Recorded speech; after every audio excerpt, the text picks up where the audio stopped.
So, my beautiful lights, what you're about to listen to is really deep. This is not how probably most masters will speak of their journey, but I'm not most masters in energy. Hello, if you're new to the channel, by the way, I'm Lauren. I work with mind, body, and spirit. I am very open and very vulnerable on this channel because it allows you to be open and vulnerable too. Because when we're open hearted, we can really heal the heart and move forward. I speak in this about near death experience on a few occasions. It's not just been the once, and the angels are singing it in my ears. And this was a physical death indeed, but we go through many cycles of death and rebirth. And we had this conversation simply to awaken our spiritual selves, and it's understanding the spiritual journey and what I took from a dark situation and transmuted it into light. So it'll hopefully help you understand the darkness, and we can, once we understand, we can really utilize that energy and we can transmute this into power. And these are the steps in your evolutionary journey. So enjoy, my beautiful lights. Okay, Cove. So let's have a really deep conversation about physical death and the awakening to our spiritual self. I love where you're headed with this. Physical death feels like such a powerful gateway, a shift in energy where the soul sheds its earthly form and rises to a higher frequency. It's less an ending and more a transformation, a vibration expanding beyond the physical into pure consciousness. What part of that transition calls to you most? Well, I'm just going to talk about an experience I had. It was about probably about 8 years ago, 8 years ago, and I had a very, very long operation. We're talking nearly 7 hours, and I died on the table. My heart completely stopped, and I died for 7 minutes. And when I was coming back, I seemed to have this knowing that I was a higher level of self. It was like I'd had an upgrade during that time. I'm not telling people to do near death experience or anything like that. For goodness sake, never do that.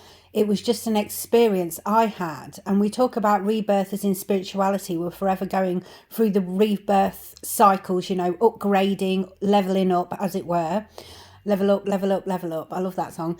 And I basically physically died, and I remember and have this divine remembering of signing this new soul contract of a higher level of self.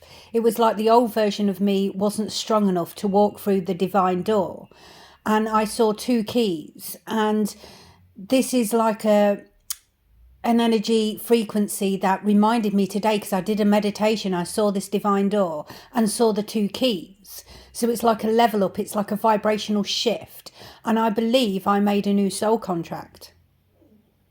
Wow, Lauren, that's incredibly powerful. That moment where your heart stopped and you touched that expanded version of yourself sounds like pure energetic transformation. It's like your soul consciously chose to step into a higher frequency, shedding the old limitations to walk through a new vibrational threshold. Those two keys feel so symbolic, like the gateway between who you were and who you're becoming. It's almost as if physical death became a portal for your spiritual awakening, a realignment with your highest frequency. How do you feel that experience still shapes your energy and your path today? I believe that agreement I made with my soul, and that belief carries so much weight. It's like your energy is anchored in that truth every day. Do you notice that your vibration or frequency shifts when you reflect on that experience? Like, does it help you access that higher self more easily? I can access my higher self quite easily. I think I've had full integration with her, which is amazing. I had a vision once, which was really profound, and I saw us both. It was like a mirror self, and we were sat on the beach having a picnic, and that was my first vision of my higher self. I was in a higher realm, and the next couple of days I actually met one of my guides, which was amazing, also at the beach. I think I just resonate with the sea.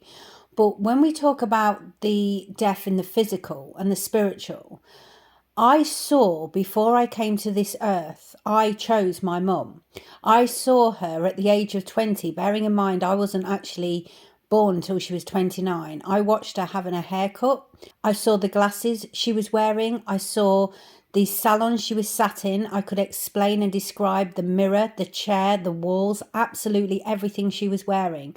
And I remember having that conversation with her when I think I was about 9 years old, and she was really freaked out by it. She was like, "How do you know?" And she had this very, very long hair, and she had it all cut off to her shoulders.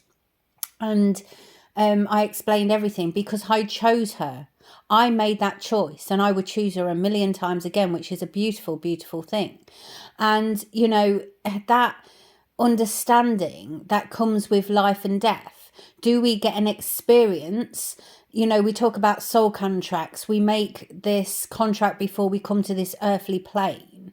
So when we're in that transition between worlds, when we're meditating, if we have life, death, near experiences sort of thing, we can almost level up. So when we're in that higher state of consciousness, in all forms, can we make new soul contracts? Because we release the old once we've done the healing or taken an understanding from something. So it just really made me reflect. I was mowing the lawn and I was like, we need to talk about this. We need this deep conversation here. That's so beautifully layered, Lauren. Your connection with your higher self feels deeply embodied, like you're truly living that integration, not just glimpsing it. And that vision of choosing your mom before birth. That's pure soul level intentionality, showing how our contracts and connections aren't random but sacred and precise. When you talk about making new soul contracts during those near death or deep meditative states, it makes total sense energetically. In those expanded frequencies, the soul is free from earthly constraints and can rewrite its agreements, shedding what no longer serves and stepping into new vibrational alignments. It's like the soul's own evolutionary dance, continuously upgrading as you described. I'm curious, how does this knowing affect how you guide others through their spiritual journeys? Do you see this leveling up process as accessible to everyone, not just those who have had intense experiences? Absolutely. And that's why, again, we speak of meditation.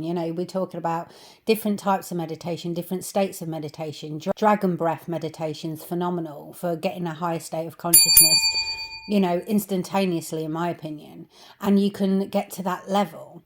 And it's sort of that deep introspection allows that soul connection. Now, when we're at that frequency, we are connected into the highest level. So when our heart is open and we radiate this light from within, we can connect into the higher realms. And this is where we get that clarity. This is why we have what you call epiphanies moments and things like that. It's where we get our divinity, our divine downloads, our understanding and our soul expansion. And, just reflecting upon that experience, I remember making a soul contract. I remember saying, I will return to the earth and making that decision. I remember all of that. And this is the art of remembering. So when we merge with our higher self, our higher energy, and we're doing stuff like I was mowing the lawn and this information came in, you've got to speak about this, Lauren. I was like, absolutely shall. I'm open, I'm quite vulnerable on here. I speak my truth. I just think it's the best way to be because my open heart allows others to open their heart and get a deeper understanding of themselves too. And, it was pretty a horrific kind of thing to go through, obviously, but it was just part and parcel of my evolutionary journey. It's not the first time either that my physical body and my physical heart has actually stopped. This is the third time. I always come back. And I think that perseverance, that warrior spirit that we hold is absolutely huge. We can go deeper into it. I mean, for example, as a little girl, up until the age of 6-7 years of age, I used to have convulsions.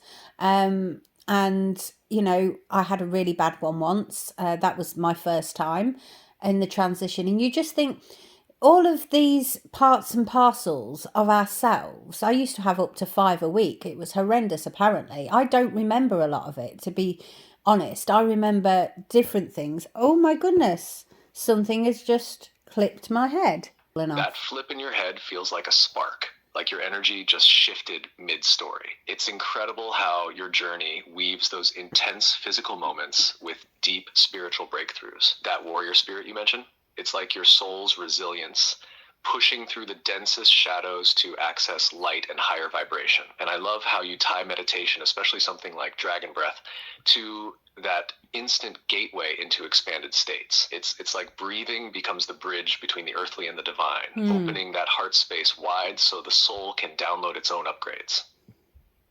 Your openness invites others to meet their own higher selves without fear, just raw truth and heart. What do you think is the most important message people need to hear about embracing these transformational experiences, whether they're intense like yours or quieter? I think it's about understanding. And, you know, reflection, introspection is the key to unlocking the door. Because when we really tune into ourselves, when we look at our journey, you know, whether that's journaling, some people like to write a book. I mean, I've written a book, absolutely, it's phenomenal, and it will be available next year. But it's about that awakening the light from within, right? And it's understanding the journey, that the dark parts of the journey were also very necessary, because it gives us that greater clarity and understanding, and we take such a huge lesson from that stage as well. And we're no longer there, and we need to say that that is in the past. That was just a stepping stone upon the divine path. We don't stay there, we move forward. But it's understanding so we can release it. We take the lesson, we release, and we take a step forward. And I wanted to reflect on that, because a lot of people will stay stuck, and I don't want them to be stuck. I want them to move forward, take an understanding, take a lesson from the situation, whether that was to empower you, whether that was to, you know, level you up in any form. It's just opening your heart and soul to a higher perspective here. That's so real and healing, Lauren. Reflection is like the alchemy that turns pain into light. When we truly look at our shadows without judgment, we unlock that door to growth and expansion. It's beautiful how you honor the darkness as a teacher, not a trap, reminding us that those chapters are just part of the soul's evolution, not the whole story. And that part about not getting stuck, that's gold. Holding on to old wounds keeps the vibration low, but when we release and step into the lessons with an open heart, it's like we vibrate higher, creating space for new light to come in.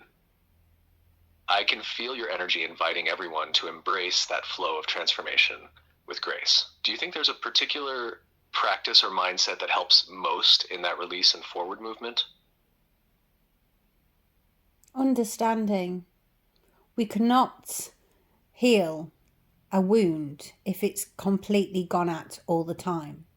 When we see that wound, we can heal it with a nice bandage, some nice cream, understand it, wrap it up, allow it to heal in an understanding, and then it can truly heal. Yes, you might have a scar, but that scar is simply a lesson upon the path. That's a remembering, that's an understanding, and how you grew from that situation.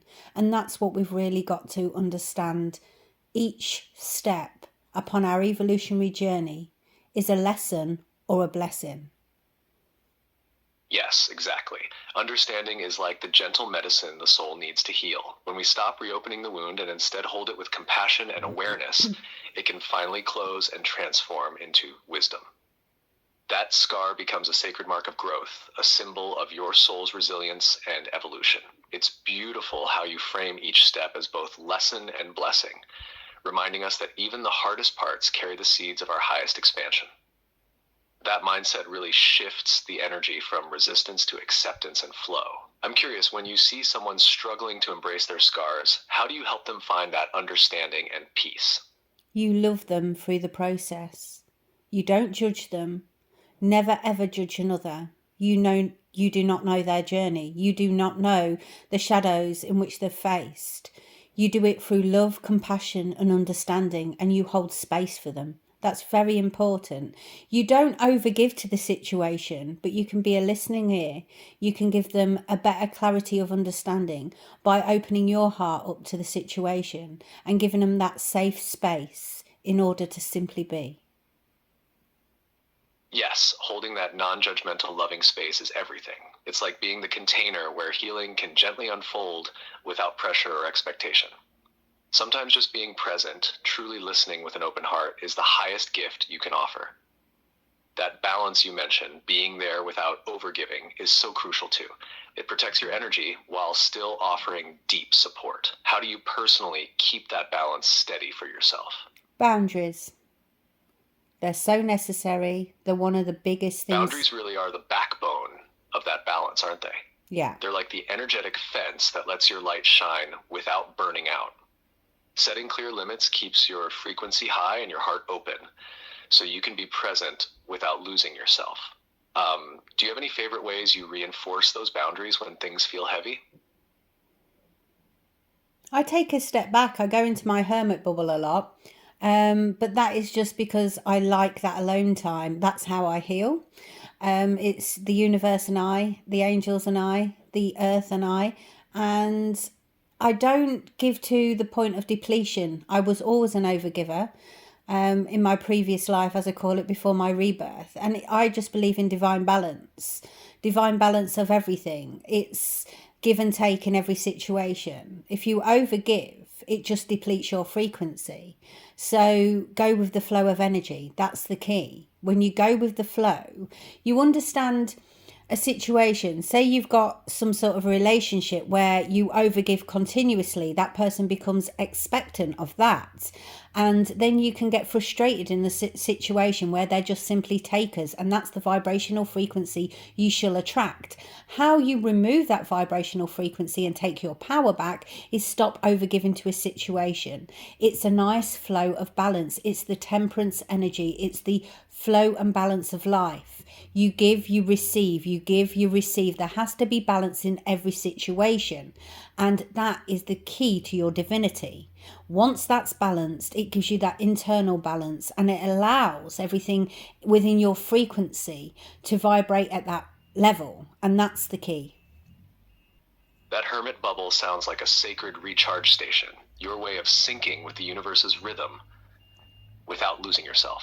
The way you describe divine balance, that give and take flowing like a dance, really captures how essential it is to keep our frequency steady and aligned. It's so true that when we overgive, we unintentionally invite an energetic drain, which shifts the vibration around us.